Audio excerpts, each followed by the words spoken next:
તો મિત્રો, જન્માષ્ટમી એટલે ભગવાન કૃષ્ણનો જન્મદિવસ. અને ભગવાન કૃષ્ણનું સમગ્ર જીવન તો લીલાઓથી ભરેલું હતું.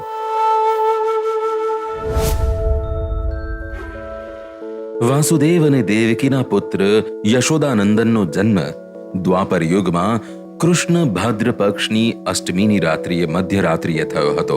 આ સમયે ઉચ્ચ રાશિનો ચંદ્ર રોહિણી નક્ષત્રમાં હાજર હતો અને વરદાન સ્વરૂપે પૃથ્વી પર પ્રસરી રહ્યો હતો. ચંદ્રના કિરણો પૃથ્વી પર એવી રીતે વરસી રહ્યા હતા કે જાણે પૃથ્વીના તમામ પાપો અને ભારો દૂર કરી રહ્યા હોય. તે જ સમયે મથુરામાં ભારે વરસાદ પડી રહ્યો હતો. જાણે પૃથ્વી શ્રેષ્ઠ સમયના આગમનના આનંદથી ધ્રુજી રહી હતી અને તેની ઉગ્ર ગર્જના સાથે કંસને ચેતવણી પણ આપી રહી હતી કે તારો સમય આવી રહ્યો છે, હવે તારો સમય આવી ગયો છે. મથુરા રાજ્યના રાજા કંસના અત્યાચારે ચારે તરફ અરાજકતા સર્જી દીધી હતી. મથુરાના રાજા ઉગ્રસેનને તેની સભામાં બોલાવી, જ્યાં તેને સમાચાર મળ્યા કે તેમના પોતાના પુત્ર એટલે કે રાજકુમાર કંસ તેની પ્રજા સાથે દુર્વ્યવહાર કરે છે. કંસના મિત્ર વાસુદેવ પણ આ વાત માટે સંમત હતા અને રાજા ઉગ્રસેને તે વખતે કહ્યું, રાજકુમાર કંસે મથુરા રાજ્યની આત્માને લોહીલુહાણ કરી છે. ભગવાન તમારું આયુષ્ય લાંબુ કરે, પરંતુ મથુરાના ભવિષ્ય વિશે વિચારવું એ પણ રાજા તરીકે તમારી ફરજ છે. મહારાજા ઉગ્રસેનના કારાવાસના સમાચાર સાંભળીને વાસુદેવ ચિંતિત થયા અને કંસના કૃત્યથી ગુસ્સે પણ થયા. પરંતુ યાદવ વંશી અક્રૂરજીની સલાહથી તેમણે રાજા કંસને પોતાના રાજા તરીકે સ્વીકાર્યો અને તેની સાથે મિત્રતા કેળવી રાખી. કંસે વાસુદેવને તેમની બહેન દેવકી સાથે લગ્નનો પ્રસ્તાવ મૂક્યો, જેને વાસુદેવ ટાળી ન શક્યા. કંસને તેની બહેન દેવકી પ્રત્યે ઘણો જ પ્રેમ હતો. તેથી જ તો તેણે દેવકી અને વાસુદેવના લગ્ન ધામધૂમથી કરાવ્યા. દેવકી અને વાસુદેવના લગ્ન પછી જ્યારે કંસ તેમની બહેનને રથમાં વિદાય આપી રહ્યા હતા, ત્યારે એક ઋષિ ત્યાં આવ્યા અને પછી આકાશમાંથી આકાશવાણી થઈ કે કંસ, તારા પાપનો ઘડો ભરાઈ ગયો છે અને દેવકીનો 8મો પુત્ર એ તને મારી નાખશે અને વિશ્વને તારા અત્યાચારોથી મુક્ત કરશે.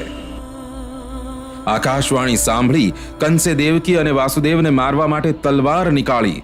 ત્યાં વાસુદેવે દેવકીને બચાવવા માટે કંસને પોતાના બધા જ પુત્રો આપી દેવાનો નિર્ણય લીધો. કંસે દેવકી અને વાસુદેવને કારાગારમાં એટલે કે બંદી ગૃહમાં નાખી દીધા.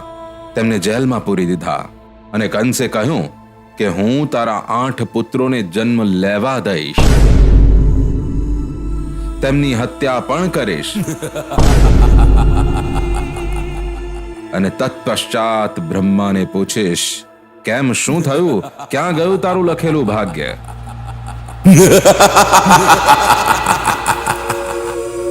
સમય વીતતો ગયો. દેવકીને પહેલો પુત્ર થયો. આ સમાચાર સાંભળીને કંસ જેલમાં પહોંચી ગયો અને તેને મારી નાખ્યો.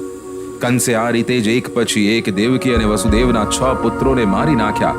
જ્યારે દેવકી 7મા પુત્રથી ગર્ભવતી થઈ, ત્યારે વસુદેવના પ્રથમ પત્ની રોહિણી દેવકીનો ગર્ભ લેવા કારાગૃહમાં પહોંચ્યા અને દેવકીએ પોતાના 7મા પુત્રને કંસથી બચાવવા માટે પોતાનો ગર્ભ તેમને આપી દીધો. પછી એ સમય આવ્યો જ્યારે જન્મ થવાનો હતો કંસના કાળનો અને થયો શ્રી કૃષ્ણનો જન્મ. અને સાથે જ આકાશવાણી પણ થઈ કે હે વાસુદેવ, આ બાળક માનવ જાતિનું ઉજ્જવળ ભવિષ્ય છે. આ બાળક માનવ જાતિનું ઉત્થાન કરશે. તેને યમુના પાર લઈ જાઓ અને ગોકુળમાં તમારા મિત્ર નંદરાયના ઘરે તેને મૂકી આવો. ત્યારે જ દેવકી અને વાસુદેવની બેડીઓ છૂટી ગઈ. જેલના દરવાજા ખુલ્યા અને બધા જ દ્વારપાળ બેહોશ થઈ ગયા. યમુના નદીના તોફાનો અને મોજાઓને પરાજય આપીને વાસુદેવ તેમના 8મા પુત્રને લઈને ગોકુળ નંદરાયના એટલે કે નંદ બાબાના ઘરે પહોંચ્યા. તે જ સમયે નંદરાય એટલે કે નંદ બાબાને અને યશોદાને એક પુત્રી પેદા થઈ હતી, જેને નંદરાયે વાસુદેવને સોંપી હતી.